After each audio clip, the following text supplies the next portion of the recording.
Share langsung ya dok ya.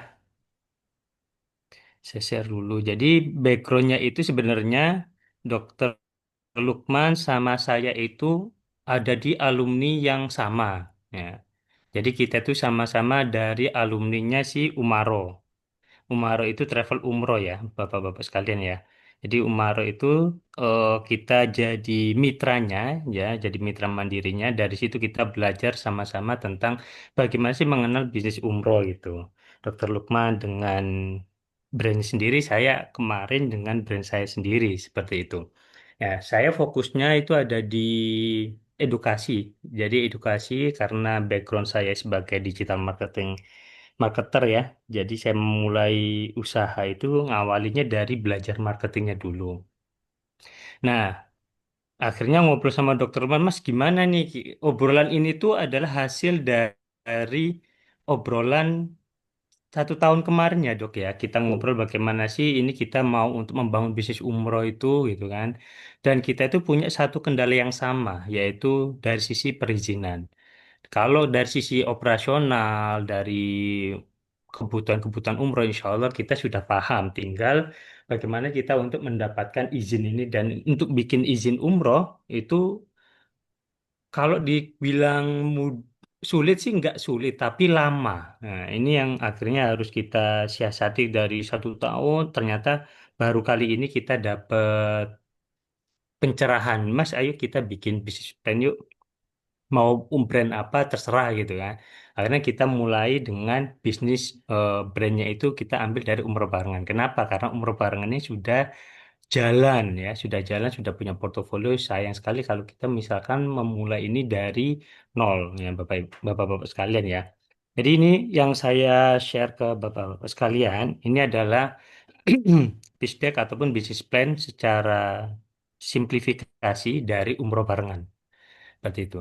Nah, ngawalnya gimana? Ngawalnya kita melalui ini, Bapak-Bapak sekalian ya. Jadi, umroh itu kan identik dengan panggilan suci ya. Setiap umat Muslim, siapapun itu, ketika dia punya akidah yang kuat ya, dia pasti ingin pergi berumroh. Dan di Indonesia itu setiap tahun itu jamaah umrohnya itu lebih dari 1 juta, Bapak-Bapak sekalian. Data tahun data Kemenak tahun 2023 ya, 2024 belum keluar. Itu jumlah jamaah umroh Indonesia itu 1,3 juta. Dan pasca pandemi tahun 2001 itu selalu di atas 1 juta. Nah, ketika orang berumroh itu pasti ingin berangkat lagi. Dan ini yang kita apa istilahkan bahwa sebenarnya umroh itu adalah repeat order. Ya. Jadi bisnis ataupun suatu bisnis ini yang sebenarnya dia itu repeat order. Tetapi kelemahannya kita itu tidak ada manajemen yang benar-benar capable untuk bisa melakukan touch point marketing kepada konsumen ataupun jamaahnya. Nah, ini yang mau kita gali ya. Tapi ini dari sisi emosionalnya. Nah, dari panggilan suci ini kita akan melihat bagaimana sih realita di balik kerinduan umat Muslim Indonesia ini terhadap Mekah ya, terhadap Ka'bah, terhadap Madinah. Itu seperti apa realitanya? Kalau kita lihat Bapak-Bapak sekalian, di Indonesia itu realita di balik kerinduan akan umroh bagi kaum Muslim Indonesia ini saya simplifikasi ada 3. Satu, travel umroh di Indonesia itu sudah ada lebih 3.000 travel umroh. Kalau lebih detailnya itu 3.300-an. Nah, dari 3.300-an travel umroh ini hanya sekitar 10% yang aktif. Jadi banyak banget travel umroh itu yang tidak beroperasi di luar sana ya. Dan itu banyak sekali juga saya itu menemukan bahwa ada mismanagement di sana ya, sehingga travel umroh ini tidak bisa berkembang dan kebanyakan dari mereka itu hanya menggantungkan kepada sosok ketokohan ulama-ulama yang ada di travel umroh itu. Jadi ketika ulama itu pergi, maka travel ini tuh akhirnya jadi nggak ada punya senjata lagi, tidak punya manajemen yang baik lagi, sehingga ketika ini ditinggal oleh tokohnya, maka potensi untuk jatuhnya travel umroh itu semakin besar. Nah, itu dari sisi pelaku usahanya. Dari sisi jamaahnya, 70% jamaah itu mengalami kebingungan sebelum keberangkatan. Bagaimana prosesnya, transparansinya seperti apa, di mana kantornya, apakah ada edukasinya atau enggak. Nah, ini jadi polemik juga bagi jamaah. Kenapa? Karena jamaah-jamaah umroh di Indonesia itu generasinya sudah bergeser. Kalau dulunya itu adalah generasi X, generasi baby boomers umur 45 tahun ke atas, sekarang itu sudah turun. Dari secara generasi milenial sama Gen Z ini sudah mulai mendapati mereka untuk ingin pergi berumroh. Nah, kebingungan mereka itu mereka selalu cari itu dari media sosial dan dunia digital. Di mana dunia digital itu juga bukan seinformasi yang sebenarnya ya. Ini yang jadi polemik di bagian jamaahnya.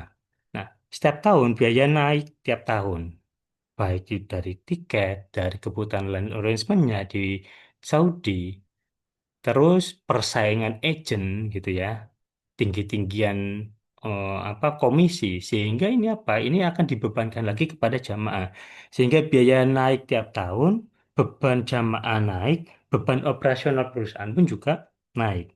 Ini disebabkan karena dari sisi manajemen ini kurang bisa melakukan sebuah inovasi yang ini akan bisa menghasilkan efisiensi dari cost operasionalnya dari perusahaan travel umroh itu. Nah, ini ada realita di balik kerinduan umat Muslim Indonesia ini akan umroh. Ya.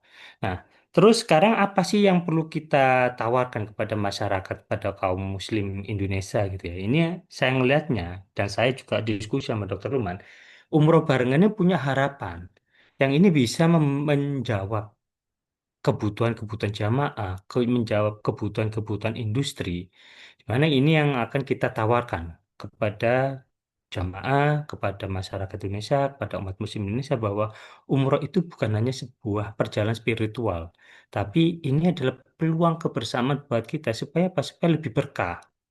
Ya, dari sisi industri seperti apa? Dari sisi industri nanti kita akan melakukan efisiensi inovasi dari dunia digital, di mana ini yang sangat jarang sekali dilakukan oleh travel-travel umroh gede. Kenapa? Karena mereka nggak keep up dengan perubahan teknologi ya. Sehingga ketika travel umroh besar itu mengalami gap dengan inovasi teknologi digital, ini menjadi peluang buat umroh barengan. Kenapa? Karena umroh barengan ini sudah dibentuk, sudah dibangun dari sisi edukasi digital. Di mana sebelumnya itu kita setiap minggu melakukan edukasi-edukasi kepada calon-calon jamaah, kepada calon-calon mitra, seperti itu. Nah, terus nantinya kita akan membuat sistem transparansi kepada jamaah, di mana jamaah ini nanti akan tahu proses dia untuk berumroh itu seperti apa, prosesnya ngurus apa ngurus paspor, terus ngurus apa vaksin polio sama vaksin meningitis itu seperti apa, itu nanti akan kita berikan melalui edukasi. Nah, dari sisi pembangunan bisnis, umroh itu di Indonesia itu dibangun dengan bisnis model secara jaringan. Tidak ada travel umroh satupun di Indonesia yang dia ingin besar, dia menjalankan sendiri. Mereka selalu melakukan ini dengan jaringan, membentuk agen-agen. Tetapi kelemahannya adalah bahwa agen-agen ini tuh tidak diberikan edukasi yang cukup buat mereka berkembang. Mereka tidak bisa diberikan ilmu-ilmu digital marketing. Karena ada ketakutan-ketakutan juga bahwa ketika travel umroh itu mengajarkan atau memintarkan agennya, maka agennya ini akan bisa lari dari tempatnya dia. Nah, di tempat nantinya di umroh barengan itu kita akan membuat yang namanya sebuah pembelajaran bagi mitra-mitra kita supaya nanti berkembangnya itu berkembang bersama. Seperti itu. Nah, ini yang kita tawarkan nantinya umroh barengannya kepada jamaah, kepada industri, kepada jaringan. Itu ada semua yang menjawab pertanyaan-pertanyaan dari kebutuhan bisnis umroh di Indonesia. Nah, kisah nyatanya yang dari umroh barengan itu seperti apa? Tahun 2024, umroh barengan telah memberangkatkan 42 jamaah. Tahun 2025 itu ada 158 jamaah. 158 jamaah ini termasuk konsorsium untuk keberangkatan jamaah di bulan Ramadan kemarin ya, tahun 2025 itu ya. Nah, ini yang kita sudah punya portofolio nih. Dari portofolio 2024-2025 ini, apa sih yang menjadi kekurangan kita? Tadi yang saya sebutkan di awal, bahwa kelemahan kita ataupun kekurangan kita tuh kita tidak bisa berdiri sendiri sebagai bisnis umroh.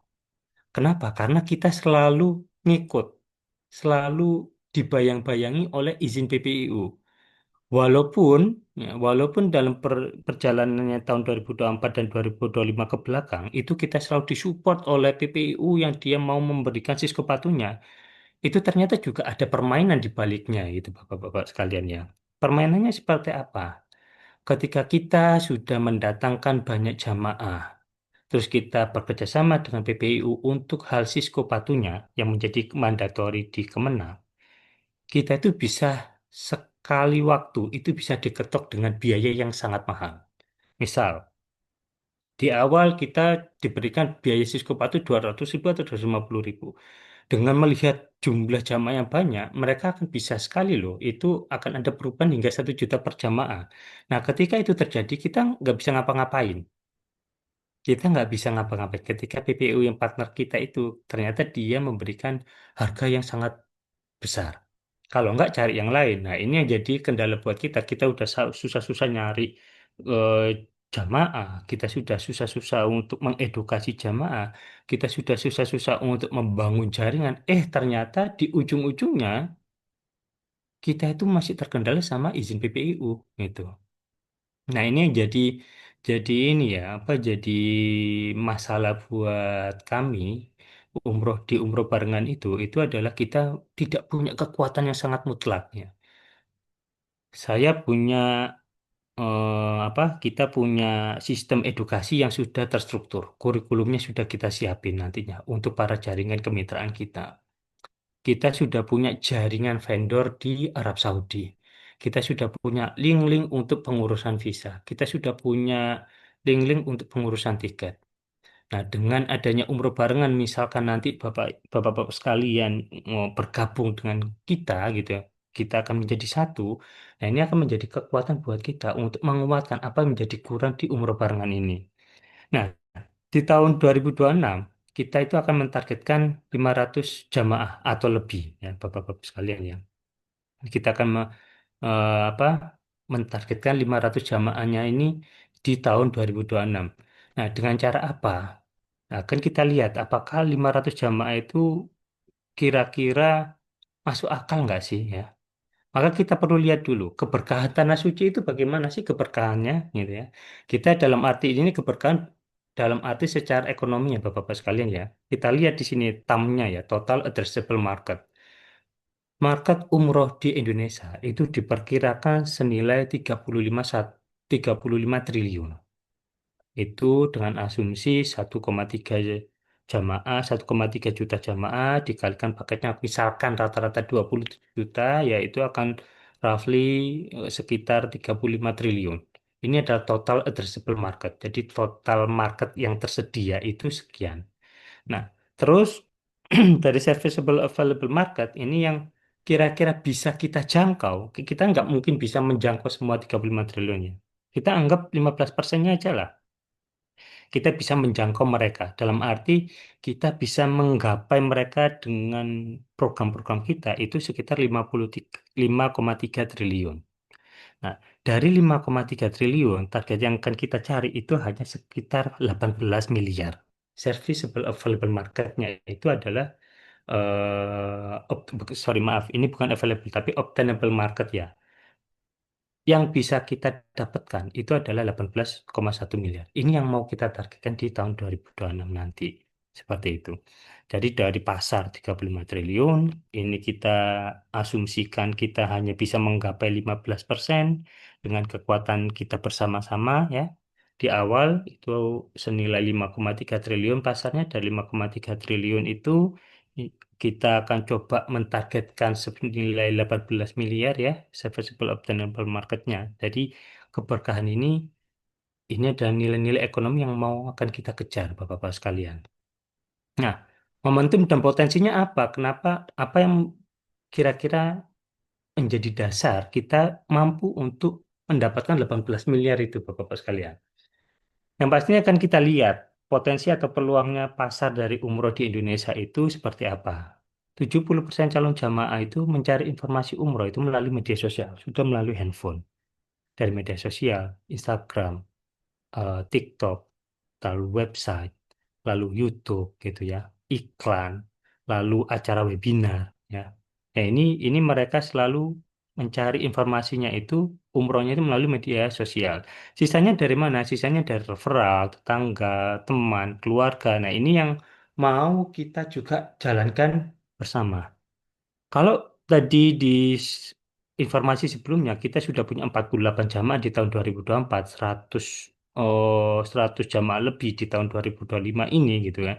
Ini adalah potensi-potensi kita untuk kita jaring kembali mereka gitu. Nah, jamaah-jamaah yang sudah pernah ikut dengan kita itu bukan cuma menjadi jamaah kita, tetapi itu juga akan menjadi peluang buat kita bersama, kita umroh barengan dan mereka untuk menjalin kolaborasi yang namanya kolaborasi kemitraan. Jadi mereka bisa menjadi mitra cabang kita di kota-kota tertentu atau mitra agen kita, di mana nanti mitra cabang sama mitra agen ini sudah kita siapkan kurikulum pendidikannya, di mana itu mereka akan berbeda-beda untuk mendapatkan kurikulumnya. Lalu yang berikutnya, momentum potensi berikutnya itu apa? 45% jamaah baru itu berusia 25 sampai 45 tahun, di mana ini sudah masuk Gen Z ya, first itu ya early Gen Z ya, Gen Z yang bagian awal sama golongan milenial 25 sampai 45 tahun. Mereka sudah sangat melek dengan digital. Sehingga ketika kita penetrasi melalui teknologi digital, ini akan mempermudah kita dalam menyampaikan informasi, kelebihan, value dari umroh barengan itu seperti apa, itu sudah lebih mudah untuk ditangkap. Yang berikutnya, banyak PPIU besar itu kesulitan adaptasi ke sistem digital. Silakan Bapak-Bapak cari deh, dari 3.300 PPIU, yang besar mana? Lalu bagaimana mereka penetrasi ke sistem digital mereka, mulai dari iklan, edukasi, terus sistem pelayanan, itu hanya segelintir saja Bapak-Bapak sekalian. Padahal PPU itu sudah ada 3.300. Nah, ini peluang buat kita, ini untuk kita bisa masuk ke dalam bisnis ini, ketika kita sudah punya legal, kita bisa mengembangkan dan bergerak lebih luas lagi. Ini momentum dan potensi yang menurut saya harus segera diambil, ya Bapak-Bapak sekalian ya. Nah, untuk mencapai tadi target kita 18 miliar, strategi pertumbuhan keberkahannya itu seperti apa? Di sini kami membuat tiga pilar ya. Yang pertama ada edukasi, yang kedua itu ada kolaborasi, dan yang ketiga itu secara digitalisasi. Nah, edukasi ini itu apa? Edukasi itu memberdayakan sebelum menjualkan. Jadi kita nanti akan membuat yang namanya UHub barengan ya, atau Umroh Hub di mana di Umroh Hub ini kita akan fokus pada tiga hal yaitu learn, connect, sama grow. Yang berikutnya kita akan bangun fokus mindset, personal marketing, sama digital selling skill dari para mitra kita. Ini kita akan edukasi lebih fokusnya itu kepada edukasi mitra. Kenapa? Karena umroh itu sangat terlekat hubungannya dengan kedekatan personal. Maka kan kita perlu bangun personal dari kemitraan-kemitraan kita. Selain nanti kita juga akan membuat edukasi untuk jamaah, tapi berdasarkan pengalaman kita dan analisa kita, ini untuk analisa untuk ke apa ke calon jamaah secara langsung itu sangat kecil ya, kalau tidak dibantu dengan para mitra kita. Ini dari sisi edukasi Bapak-Bapak sekalian. Nah, secara dari kolaborasi itu kita akan mengusung berjamaah itu bukan pilihan, tapi kekuatan. Nah, jadi secara edukasi kita akan kuatkan dengan prinsip-prinsip kolaborasi, kita akan membangun kemitraan, kita akan membangun komunitas lokal dan influencer Muslim ya. Lalu kita kuatkan ekonomi umat sehingga nanti kita bisa bersinergi. Nah, kenapa kita perlu sinergi? Karena kita hanya bisa menguasai ataupun paham betul itu terhadap satu lokasi. Misalkan saya ini tinggal di Jakarta, maka saya hanya bisa menguasai Jakarta. Tapi ketika saya ditanya bagaimana dengan kondisi Makassar, saya nggak tahu. Kenapa? Karena saya nggak ada di sana. Nah, dengan kita sinergi membangun jaringan di sana, maka yang membangun untuk semangat kebersamaan bareng-barengnya umroh barengan di Makassar itu adalah mitra kita yang ada di sana. Dengan cara apa? Dengan cara kita akan berikan edukasi rutin nantinya. Nah, ini untuk membangun kolaborasinya.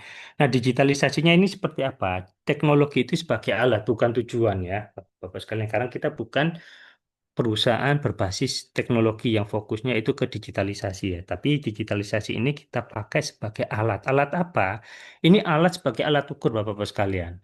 Nantinya yang pertama kali kita bangun itu adalah sistem digitalisasinya ya. Selain nanti kita akan mengurus dari ataupun membuat izin PPU-nya ya, Bapak Ibu ya sekalian ya.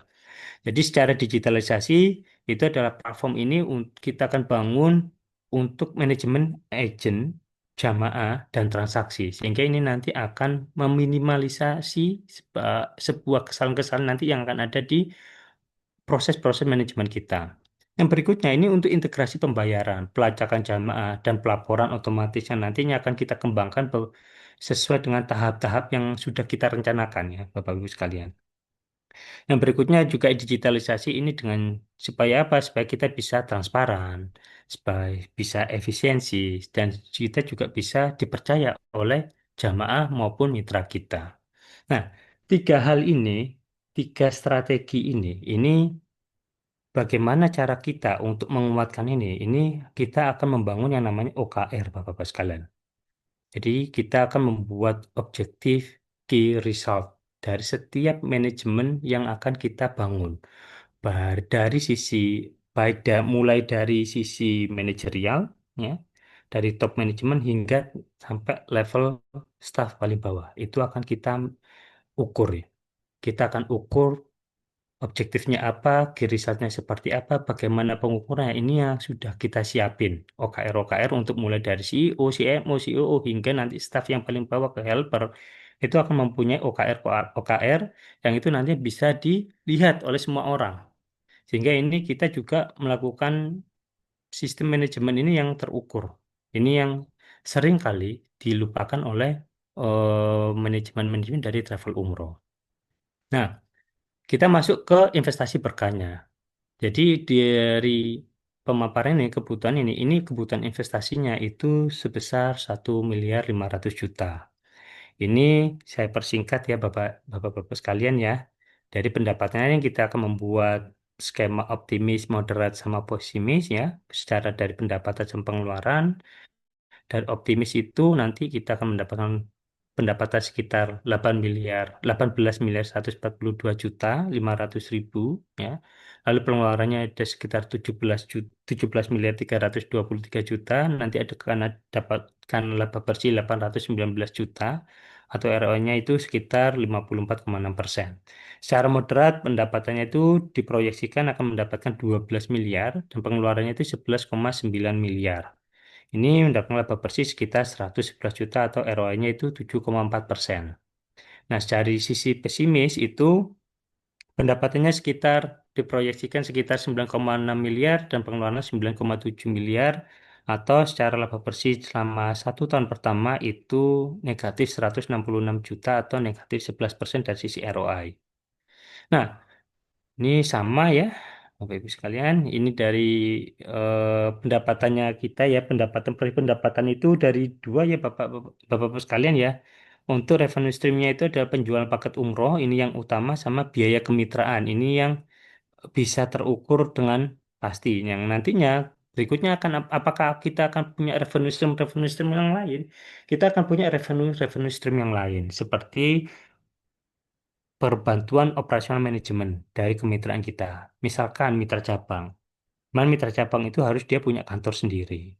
Lalu dia harus punya tim sendiri. Nah, kita bisa memperbantukan untuk membuatkan edukasi ataupun sistem kurikulum mulai dari recruiting sampai nanti pembentukan OKR sama KPI-nya. Dari OKR sama KPI itu akan kita turun sampai ke mitra cabang, bukan hanya di level pusat saja. Nah, se- untuk membuat mitra cabang kita itu berjalan secara efisien dari sisi finansial, maka kita akan tawarkan ke mereka yaitu adalah supporting management, di mana bisa jadi mereka hanya butuh admin saja. Nantinya kita akan bisa bantu support untuk tenaga keuangannya sama tenaga untuk digital marketingnya, digital kontennya itu akan kita bantu dengan kita caskan manajemen fee tiap bulannya itu akan ada menjadi revenue stream kita dan nanti akan ada merchandise-merchandise yang lain itu bisa menjadi revenue stream. Cuman dua hal itu sangat sulit diukur karena pergerakannya itu masih belum pasti seperti itu. Nah, dari sisi pengeluaran itu kita ada 6 komponen ya, Bapak-Bapak sekalian ya. Ada tenaga kerja, operasional, pemasaran, pengeluaran legal dan kantor, pajak, dan ini estimasi HPB. Ini pajak ini hanya berdasarkan proyeksi ya, Bapak-Bapak sekalian ya. Nah, yang paling besar itu ada di untuk biaya pengeluaran pemasaran sama pengeluaran legal dan kantor. Nah, perlu kita ketahui bahwa ketika kita berjalan bersama, itu yang perlu kita lakukan pertama kali itu adalah dua hal, yaitu akuisisi PPIU dan pembangunan sistem digitalnya, websitenya, lalu sistem di dalam websitenya, nanti flowchart atau flow prosesnya dalam sisi digitalnya, di mana nanti ada pengembangan-pengembangan untuk jamaah, admin, maupun manajemen. Nah, ini yang perlu kita lakukan. Nah, secara optimis, itu total pengeluarannya ada 17,3 miliar tadi ya, itu modal 11,9 miliar, pesimis 9,7 miliar. Nah, ini adalah proyeksi pengeluarannya. Nah, selain itu, ini yang membuat saya sama Dokter Lukman itu tetap semangat selain lihat potensi dari sisi ekonomi ya Bapak-Bapak sekalian ya. Dan ini selalu saya tanyakan kepada calon-calon mitra kita ketika kita membangun sebuah webinar untuk edukasi, itu selalu saya katakan bahwa kenapa kok tertarik untuk membangun bisnis umroh. Jawaban mereka itu selalu karena dapat dua hal. Dapat secara duniawi dan surgawi. Gitu ya. Nah, maka investasi ini, ataupun ketika kita membangun bisnis umroh ini, kita tidak hanya mendapatkan return of investment, tetapi kita juga mendapatkan return on iman sama return on impact, Bapak-Bapak sekalian. Ini dari sisi emosionalnya atau dari sisi religinya. Return on iman, setiap investasi yang mengalir itu adalah pahala dari jamaah yang berangkat. Kalau kita ketahui bersama Bapak-Bapak sekalian, bahwa dalam sebuah hadis itu barang siapa yang menunjukkan orang kebaikan, maka orang itu akan mendapatkan kebaikan yang sama dari orang yang melakukan kebaikan itu, tanpa mengurangi sedikit pun pahala dari orang yang melakukan kebaikan itu. Di sini kita membangun usaha umroh, kita memberangkatkan umroh dengan target katakan setahun 500 jamaah. Setiap jamaah mendapatkan satu pahala umroh, tetapi kita mendapatkan 500 pahala umroh. Dan pahala umroh itu sangat banyak sekali, Bapak-Bapak sekalian. Yang paling bisa dihitung itu adalah kebaikan sholat di Masjid Nabawi sama Masjidil Haram. Dan itu sangat luar biasa nilainya. Maka setiap investasi yang kita berikan di sini, baik itu berupa material, tenaga, pikiran, ketika kita memberikan jamaah, itu adalah kita juga mendapat pahala dari jamaah yang kita berangkatkan. Yang berikutnya ini sebagai amal jariah ekonomi umat. Karena nanti hasilnya ini akan berputar dalam ekosistem halal dan maslahat ya. Nggak ada ekosistem yang haram di sini. Karena umroh itu semuanya halal dan kita tidak akan menyentuh hal-hal yang tidak baik di sini. Dan ada makna baru dari profit yaitu keberkahan yang terus bertumbuh. Bertumbuhnya dari mana? Ini akan kita masuk ke dalam return on impact, Bapak-Bapak sekalian.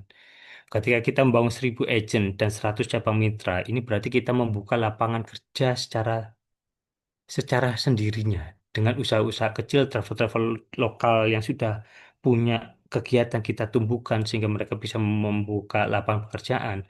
Dan setiap kota baru itu menjadi peluang ekonomi baru bagi masyarakat Muslim. Nah, ini yang mau kita tumbuhkan impact-nya. Dan secara digitalisasi, ekosistem travel ini memperkuat transparansi dan kepercayaan umat.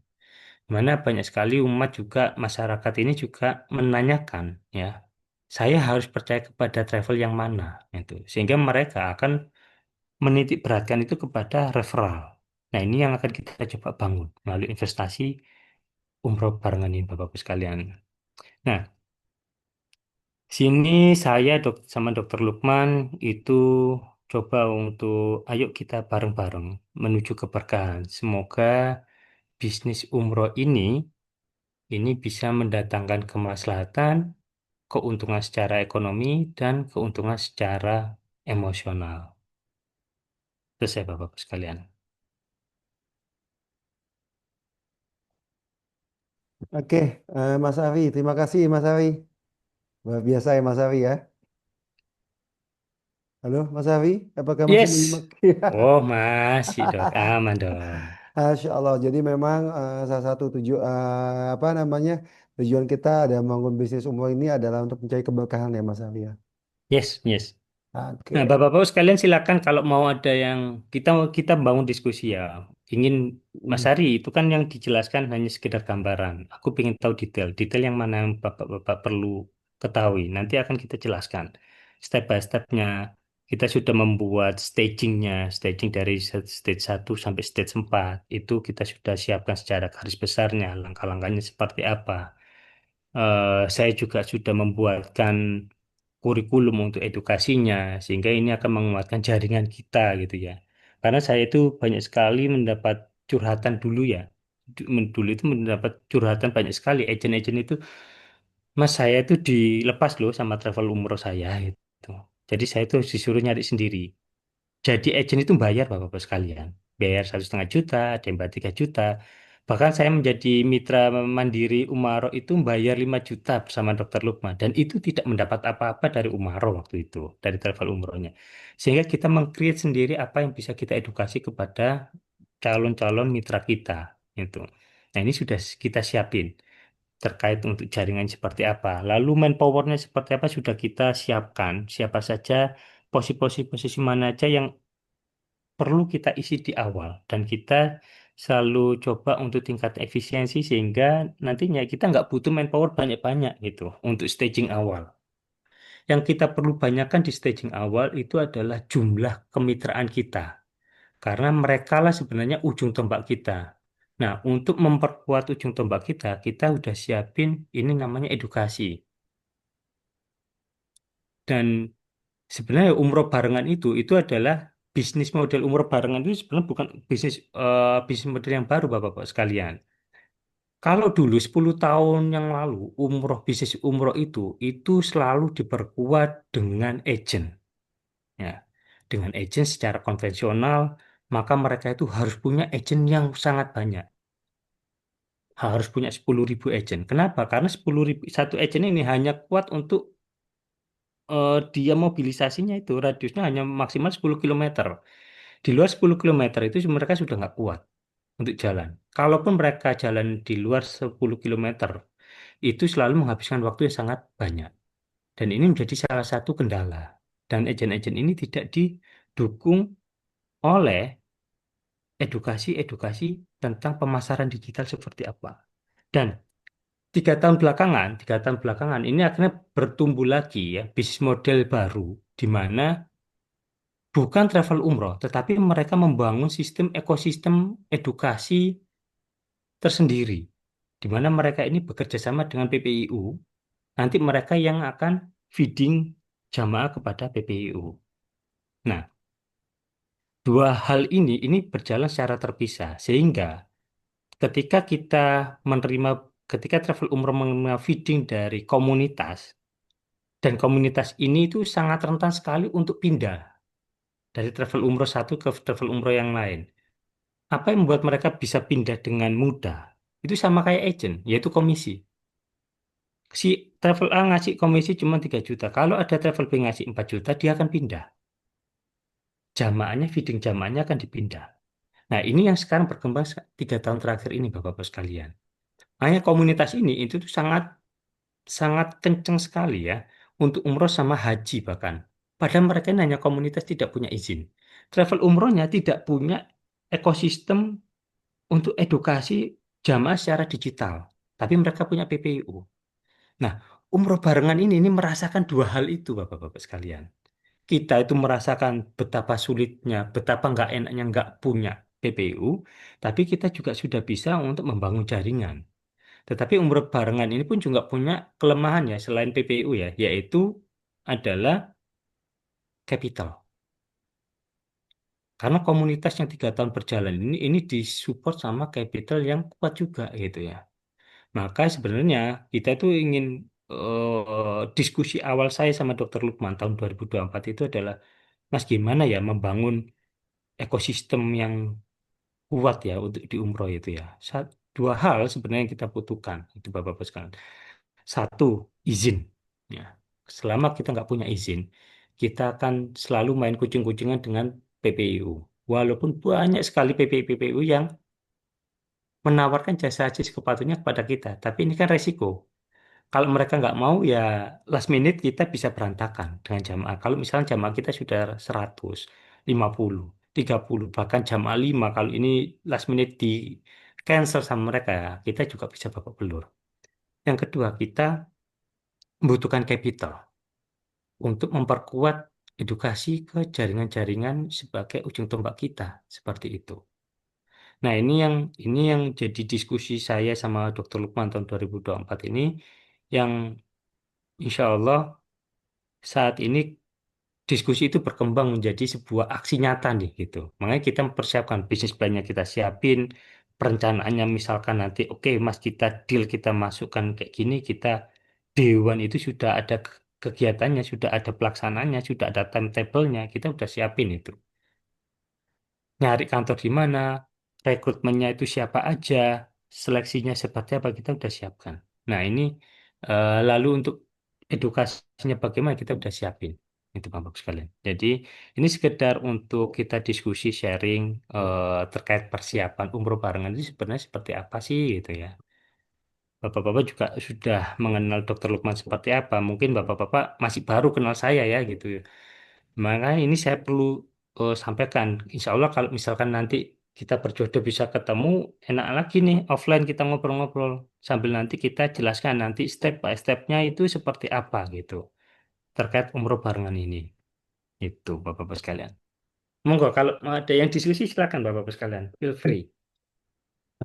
Ya, silakan yang ingin kita diskusi saja terkait tentang presentasikan oleh Mas Ari ini. Silakan dari Bapak Umay, eh, Dr. Idan, Dr. Cucuk, jika ada yang mau diskusikan silakan.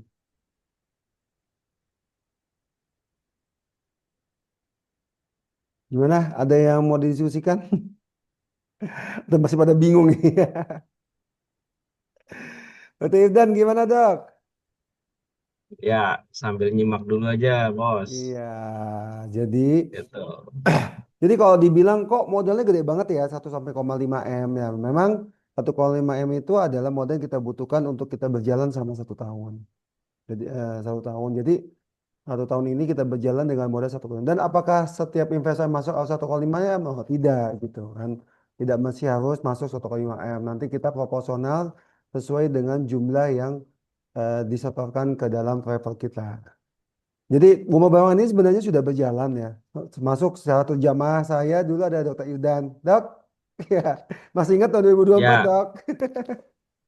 Nah dulu 2024 ya. dulu saya masih pakai Umaro ya Dokter Ildan ya. Masih pakai PPU Umaro untuk keberangkatannya gitu kan. Jadi kita 9 hari ya dok waktu itu ya Dokter Ildan ya. 9 hari, iya. 9 hari ya.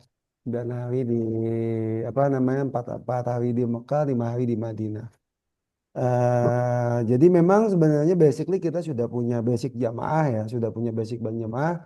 Apalagi di tahun 2025 ini cukup berkembang pesat karena memang saya sudah 2 tahun terakhir ini membuat program Umroh Full Ramadan. Ternyata itu yang sangat diminati oleh banyak jamaah. Hmm, hmm, Ya, target saya itu Umroh Full Ramadan ini sebenarnya target saya ada 60 jamaah di tahun 2025 ini. 2026 nanti ada targetnya ada sekitar 60 jamaah. Oh, kemarin kita 102 gabung konsorsium. Nah, sekarang saya mencoba sendiri gitu ya. Tidak konsorsium, mencoba sendiri karena dari segi channel, dari segi link, dari segi pengetahuan tentang bagaimana situasi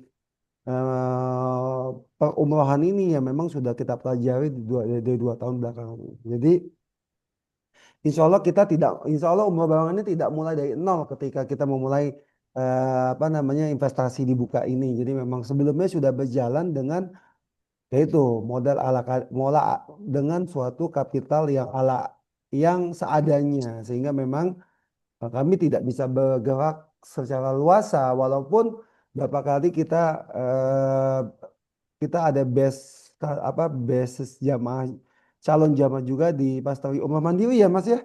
Mm-mm, mm-mm.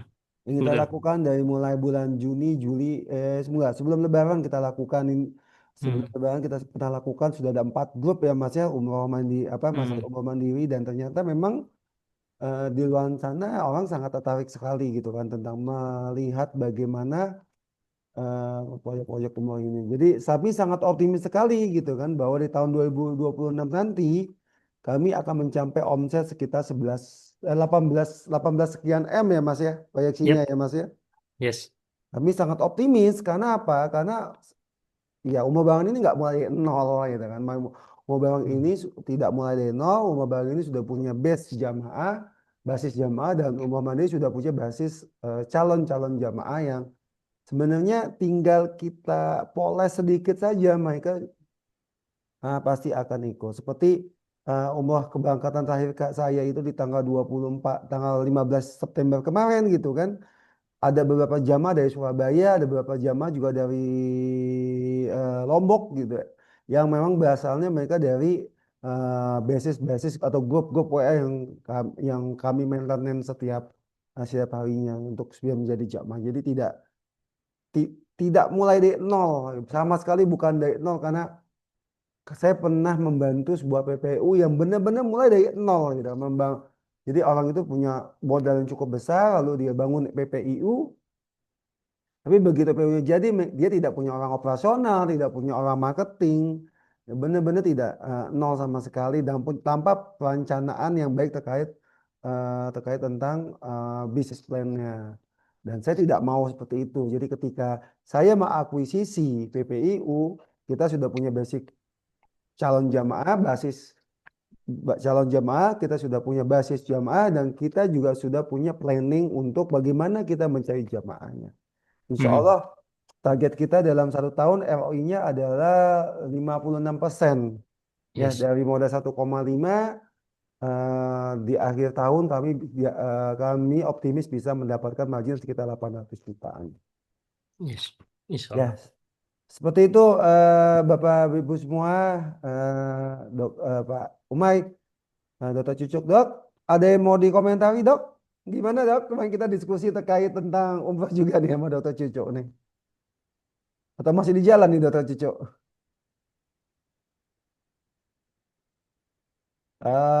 Umay, gimana, Mai? Ada yang mau sampaikan?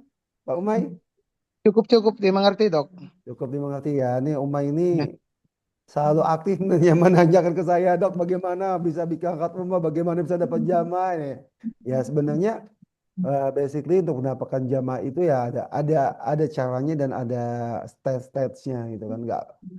Jadi jadi memang sudah kita siapkan semua. Dokter Yildan, gimana dok? Ada yang mau didiskusikan? Ya, nyimak dulu dah, bos. Berarti berarti tadi intinya kebutuhan lu mau mau bikin siskopatu sendiri ya, itu ya intinya ya. Intinya intinya ya Ya. kita ingin Heeh. melegalkan yang selama ini kita jalankan gitu karena selama ini kan kita nebeng-nebeng nih, nebeng ke Umaro, Ya. kemarin nebeng ke Aviandra, kemarin lagi nebeng ke Iya. Sapal tuh. Nah itu kan terlalu beresiko buat kita, udah bisnis kita sendiri. Sementara jamaah ini kan makin banyak. Nah, makanya apa namanya kita pengen Nambahin dok. ya gimana Jadi Mas? Dokter Dan, kita itu harus punya izin PPU. Izin PPU itu kan bisa bikin sendiri atau langsung akuisisi ya. Kita pilih akuisisi supaya apa? Supaya cepat gitu. Karena biaya akuisisi sama bikin sendiri itu relatif hampir sama ya. Kalau kita mau ngurus sendiri, tapi waktunya lama kalau bikin sendiri. Itu bisa sampai 2 sampai 3 tahun baru keluar.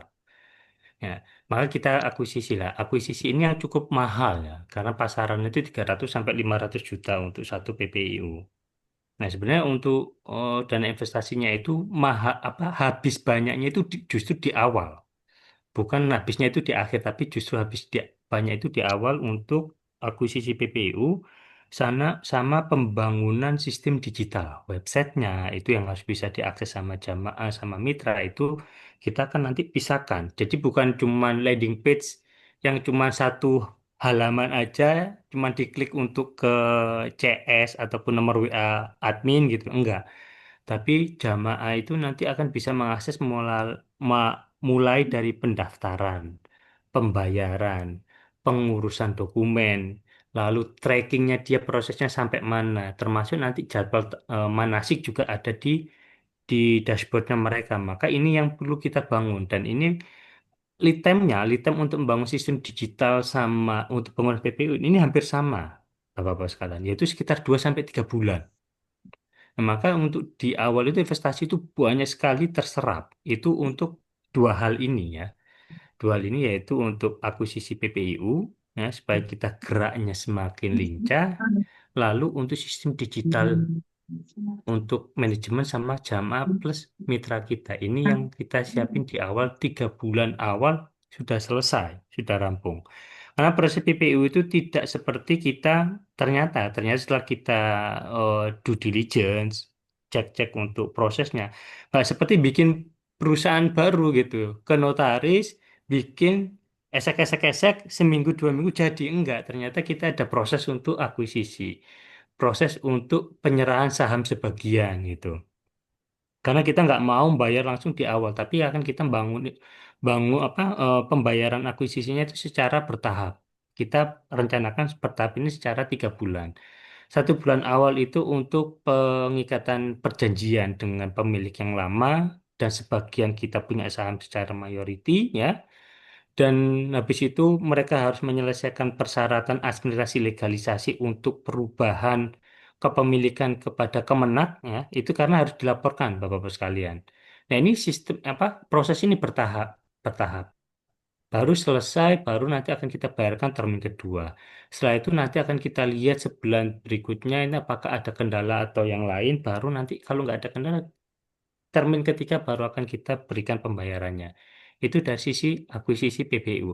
Tetapi ketika kita pertama kali sudah mau akuisisi pengikatan kerjasama, kita sudah punya hak untuk pemanfaatan izin PPU-nya.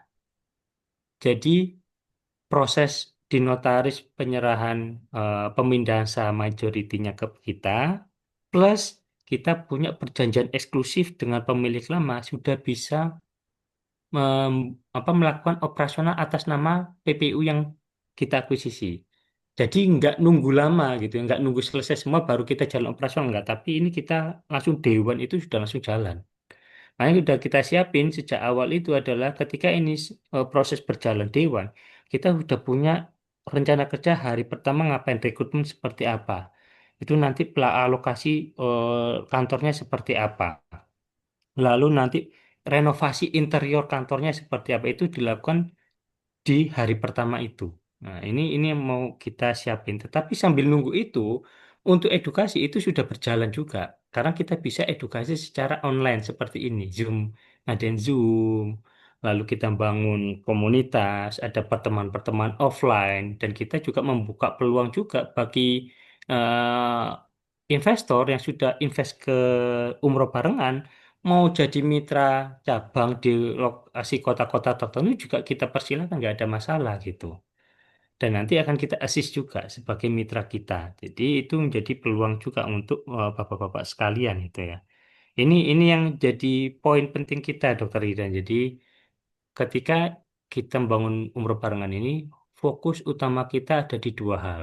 Akuisisi PPU dan pembangunan sistem digitalisasinya. Ini sebagai fundamental infrastruktur awal nih. Kalau ini nggak selesai, ya nggak jalan-jalan nanti umroh barengannya gitu. Jadi kita akan jalan secara paralel. Vendor untuk apa pembangunan sistem website digitalnya sudah kita siapin. Ada 2 atau 3, tinggal kita bidding selesai gitu ya. Dan itu udah kita alokasikan sudah masukkan ke dalam rincian anggarannya dan ketika udah jalan dewa seperti itu. Itu Dokter Ida. Semoga menjawab untuk Dokter Irdan dan yang bapak-bapak yang lainnya. Ya, gimana Tok Idan? Ayo dok kita barengan. Dulu kita saya pakai nama waktu umroh ya dulu ya. Masih pakai waktu umroh ya dan ya. Iya, iya. Iya masih pakai waktu umroh. Masih punya kan selayar itu layarnya Asik.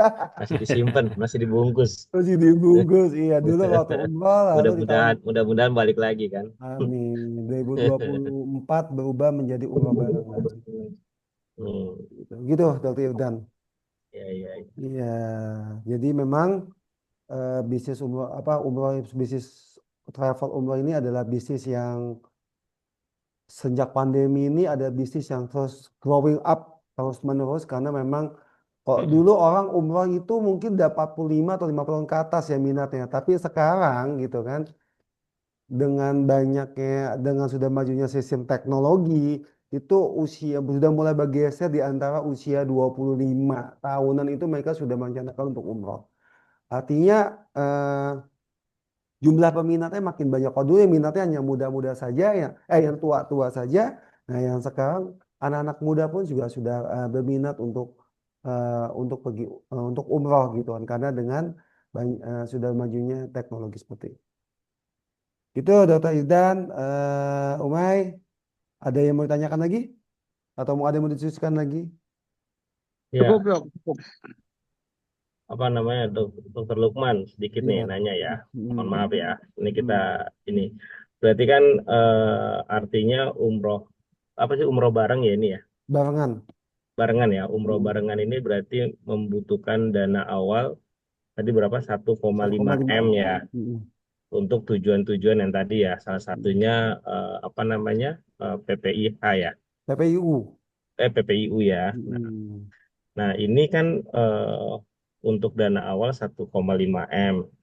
Nah, itu tuh seperti apa ininya? Maksudnya apakah ada persentasenya gitu? Kan kalau kayak saham gitu kan, oh, oh ini saya hanya melepas 50% sahamnya silakan di, dimiliki untuk mengumpulkan dana sebesar itu. Hmm. Terus habis itu dari saham itu akan mendapatkan sekian nih marginnya yang akan kalian dapat.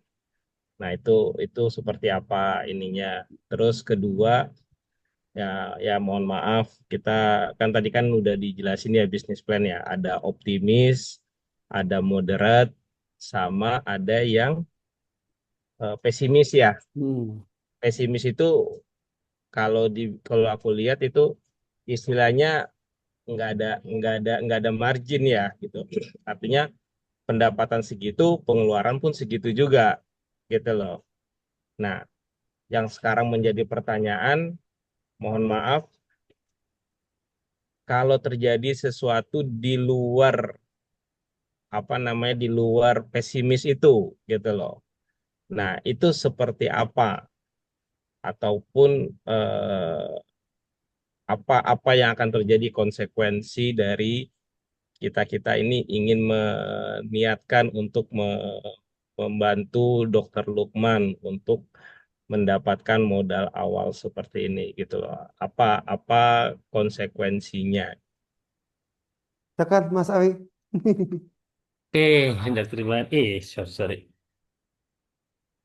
Ya, jadi ada sebenarnya ada dua opsi ya, ada dua pilihan ini mana yang lebih prefer atau lebih nyaman buat bapak-bapak sekalian. Yang pertama ini juga menjadi diskusi awal ketika kita meramu bisnis plan ini menjadi diskusi awal yang saya sama Dr. Lukman bahas gitu ya. Selain bisnis plan-nya ya, selain bisnis plan-nya. Jadi ada dua opsi Dokter Ridwan. Yang pertama itu adalah konversi saham ya, konversi saham ini dan konversi saham 1,5 miliar ini ya. Misalkan nih 1,5 tadi kan nggak harus satu orang ya, bisa 3 orang, bisa berapa aja yang tertarik ataupun minat untuk chip in ke umroh barengan. 1,5 miliar ini konversi saham sebesar 45%. Nah, berarti kalau kita misalkan ini konversi saham, maka returnnya itu hanya berupa dividen, ya. Seperti perusahaan-perusahaan pada umumnya. Dividen itu akan kita bagikan kepada para pemegang saham melalui kesepakatan di rapat umum luar biasa ya, rapat umum pemegang saham. Itu. Yang kedua, ini berupa return of investment ya, dalam arti ini, dalam arti aku nggak mau punya saham di umroh barengan, tetapi ini sistemnya itu semisal kayak aku tak pinjemin dirimu, ya, umroh barengan tak pinjemi uang 1,5 miliar, tapi aku dapat return tiap tahunnya berapa. Nah, itu juga bisa. Berarti kalau opsi kedua itu yang lebih nyaman, maka bapak-bapak sekalian sebagai investor itu hanya meminjamkan pendanaan aja, tidak memiliki saham di umroh barengan. Seperti itu. Nah, nanti returnnya berapa ya? Ini nanti akan kita sepakati bersama. Berapa sih returnnya untuk tiap tahun gitu ya? Yang bisa disepakati oleh kedua belah pihak, 5% kah, 6% kah, 8% setahun kah gitu. Dan kalau misalkan itu yang diputuskan, maka return itu yang kita sepakati gitu ya.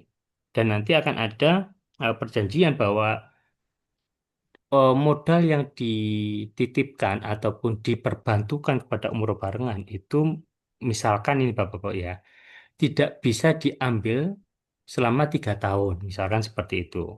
Ya pastinya kalau misalkan walaupun kita dapat skenario proyeksi optimis pun, kalau itu langsung diambil ya nggak bisa operasional juga kita tahun kedua seperti itu.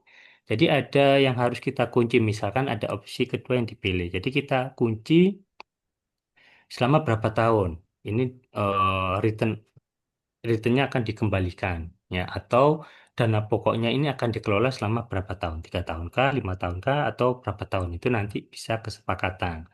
Nah, termasuk juga bagi umroh barengan itu tidak bisa ketika kita sudah sepakat, kita punya timeline itu, kita nggak bisa umroh barengan tiba-tiba alhamdulillah nih ternyata targetnya eksepsional banget yang dicapai, melebihi target. Ternyata target apa hasil yang dicapai 200% dari target. Nah, sebenarnya kalau ini misalkan proyeksinya seperti itu kan umroh bareng bisa aja langsung ngembaliin uangnya ke investor. Ini tak kembalikan uangnya plus nanti return of investment-nya gitu. Tapi ini juga nggak menjadi hal yang baik juga ya untuk hubungan kedua belah pihak, baik itu umroh barengan ataupun dari investornya. Maka harus ada poin-poin kayak misalkan timelinenya berapa yang harus kita kunci. Kalau misalkan opsi dua yang dilakukan. Balik lagi kalau misalkan opsi yang pertama saham, berarti kan dividen. Misalkan kalau terjadi pesimistis, proyeksi pesimistis itu terjadi kayak gimana gitu ya. Nah, maka perlu kita lihat sebenarnya dalam pembangunan di tahun pertama, apa sih yang menjadi minusnya di tahun pertama itu kebanyakan ada di awal, Bapak sekalian Dokter Irwan. Irdan. Bahwa itu ada akuisisi PPIU ya. Akuisisi PPIU itu bisa 300 sampai 500 juta. Anggap aja 500 juta. Nah, di tahun kedua biaya itu kan sudah hilang, ya, sudah hilang. Dan pembangunan digital itu katakan misalkan 100 juta di awal untuk pembangunan. Untuk maintenance-nya itu bisa jadi berkurang ya, berkurang 30% misalkan. Nah, itu sebenarnya di tahun kedua dengan skenario pesimis pun itu pun masih bisa berjalan. Kenapa? Karena biaya PPU yang di awal ini sudah hilang di tahun kedua. 500 juta di awal itu sudah hilang sebenarnya yang kita pakai di awal itu. Maka sebenarnya di resiko pesimistis pun memang di tahun kedua itu kita minus 111 juta secara hitungan proyeksi. Tapi secara tahun kedua, kalaupun tahun kedua itu ternyata masih pesimistis juga, itu kita masih punya kelebihan pendapatan dari pengurangan pengeluaran operasional kita. Seperti itu. Itu sudah kita perhitungkan, Dokter Richard. Dan terus kalau misal ditanya, lalu Dokter Lukman sama Mas Hari lebih prefer yang mana? Kita lebih prefernya itu adalah bapak-bapak sekalian itu ikut ke dalam bisnis kita gitu, menjadi bagian kita, jadi menjadi pemilik saham di umroh barengan kita. Kenapa? Karena kita melihat ada benefit yang lebih besar lagi kalau misalnya kita sama-sama mikir bareng nih gitu kan. Karena nggak mungkin bapak-bapak selaku pemilik usaha, pemilik sahamnya gitu kan nggak mungkin pingin umroh barengan itu terjerungkup lemes gitu kan nggak mungkin gitu kan.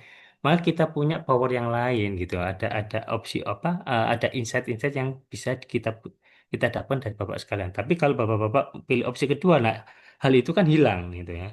Maka manajemen yang bertanggung jawab penuh atas berjalannya usaha dengan di lock untuk returnnya itu sudah kita kunci selama berapa tahun dan besarnya berapa persen dalam setahun itu. Itu sih Dokter Idan, kira-kira ada yang belum jelas kah gitu, Dokter Idan? Maaf. Iya, Mas Hari, jelas sih. Insya Allah jelas. Alhamdulillah. Berarti berarti ada dua sistem ya. Cuman dua sistem ini itu yang akan nanti dibicarakan next selanjutnya ya. Betul, betul. Iya, iya. Kita sih open to discussion, Dokter Idan. Siap, Jadi mana siap. yang prefer? Karena ini sudah jadi bahasan kita awalnya sih pengennya itu apa? Kita eh, istilah pinjam uang aja nggak enak juga gitu. Kita mikirnya lagi, kok cuman pinjam aja? Berarti kan kalau misalkan kita berkembang kan yang awal-awal ini kan nggak dapat maslahat lagi nih gitu. Kalau kita berkembang nih, karena kita sudah ngawalinya bukan dari nol, tapi sudah ada portofolionya gitu. Maka ya udah kita pilih kasih aja opsi gitu. Mana yang lebih nyaman buat bapak-bapak investor yang lain gitu. Mau opsi satu boleh, opsi kedua pun juga boleh. Dan kita udah siapin skemanya masing-masing nanti seperti apa. Termasuk ini kan akuisisi perusahaan PPU baru ya, bapak-bapak sekalian ya. Kan perlu apa tampungan dana di awal kan harus ada perusahaannya juga gitu. Dan kita udah siapin bahwa nanti uang investasinya bapak-bapak sekalian itu akan ditampung di PT AWB punyanya Dr. Lukman. Ya, Dari dan Royan Bekah Wisata. ya itu nanti dari situ akan kita akuisisi perusahaan PPU-nya. Seperti itu. Nah, ketika mengakuisisi nanti PT AWB menjadi pemegang saham, bapak-bapak sekalian juga jadi pemegang saham. Nah, itu nanti akan diputar di sana.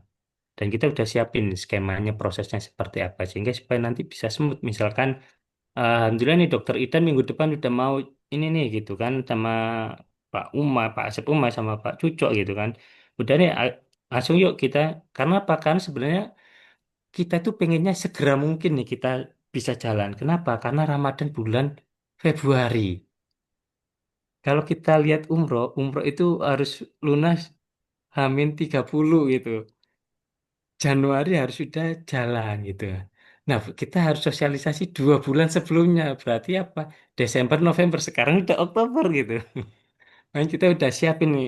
Jangan sampai nanti misalkan kita ngobrol, saya ngobrol sama dokter Medok ini, jangan sampai kalau misalkan ada investor yang masuk, kita masih AU nih gitu.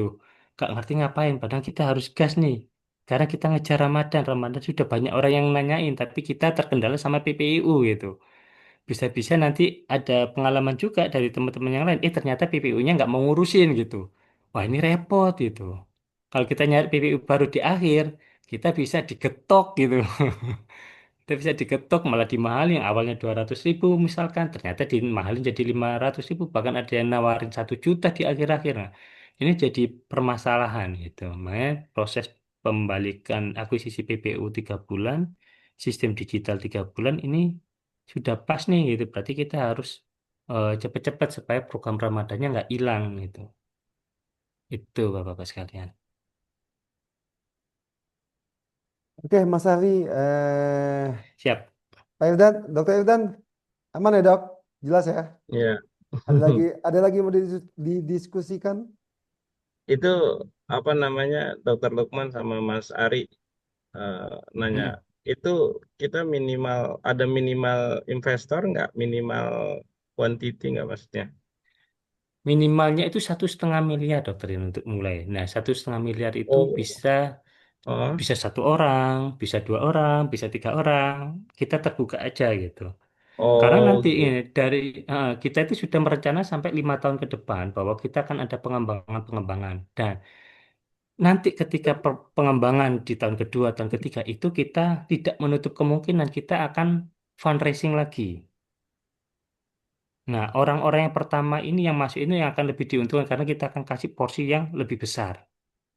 Karena kita nanti pengennya itu punya beberapa cabang di beberapa kota. Ada 50 kota. Lalu nanti di tahun ketiga keempat, ketika kita sudah punya cabang 50 kota, kita sudah menghandle itu, kita ingin coba sasar ke ASEAN, Malaysia sama Brunei. Karena saya punya kenalan di Brunei pun juga dia mau juga dibuatkin gitu karena orang Brunei juga sedikit ya, travel umroh di Brunei itu sedikit gitu. Dan ini yang bisa juga jadi pengembangan. Terus nanti kita akan membuatkan lounge umroh gitu ya, sebagai learning center utama kita itu. Nah, ini butuh investasi-investasi lagi. Nah, investasi di awal ini kita anggap ini kan first round ya. Ini first round, berarti yang kita kasih itu hampir separuhnya ya, 1,5 miliar itu terkonversi 45% saham. Ya, pastinya nanti akan ada round-round berikutnya, karena kan perusahaan butuh berkembang. Kalau perusahaan berkembangnya hanya dari sistem jualan kayak gini, ini bisa 10 tahun lagi nih kita bisa berkembang ya. Tapi kan kita butuh percepatan, maka nanti akan ada second round, third round gitu ya, yang nanti kita akan sebagai pengembangan bisnis di umroh barengan ini. Nah, ketika ada second round yang diuntungkan itu siapa? Ya first roundnya, karena nanti sahamnya ini yang lebih besar dibandingkan yang second round. Seperti itu. Dan nanti kita juga sudah membuat perencanaan, Dokter Iden, bahwa untuk first round itu akan ada opsi bahwa first round itu nanti juga akan dapat saham yang dia punya suara di situ ya. Karena nanti second round atau third round itu bisa jadi kita hanya mengeluarkan saham itu yang tanpa suara. Jadi dia hanya mempunyai saham yang nilainya ekonomi aja, tapi nggak punya hak suara. Itu kita udah siapin di situ. Jadi first round itu 45% saham kita share, kita bagi, plus nanti juga pasti dapat suara. Nah, second round ini belum tentu dia akan dapat suara gitu ya. Jadi ketika rapat umum pemegang saham, dia hanya dapat dividen aja, nggak boleh bersuara gitu ya. Nggak boleh diskusi. Jadi diskusinya hanya yang first round aja, seperti itu. Ini gambaran kita untuk next stage-nya ya, Dokter Ida sama Pak Asep Umar sama Pak Cucuk ya. Jadi kita udah nyiapin seperti itu nantinya.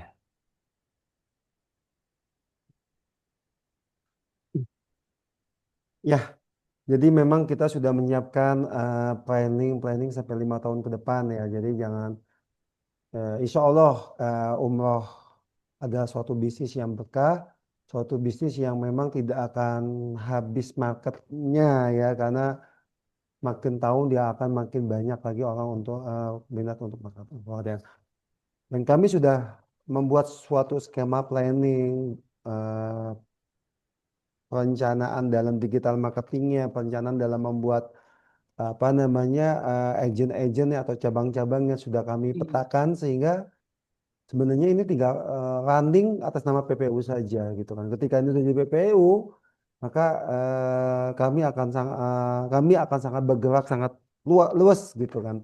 Dibandingkan sekarang ini kami belum ber-PPU, karena secara legalitas boleh dibilang ya, kami dulu melakukan suatu usaha yang kalau negara bilang suatu yang ilegal gitu kan, karena kami tidak ber-PPU.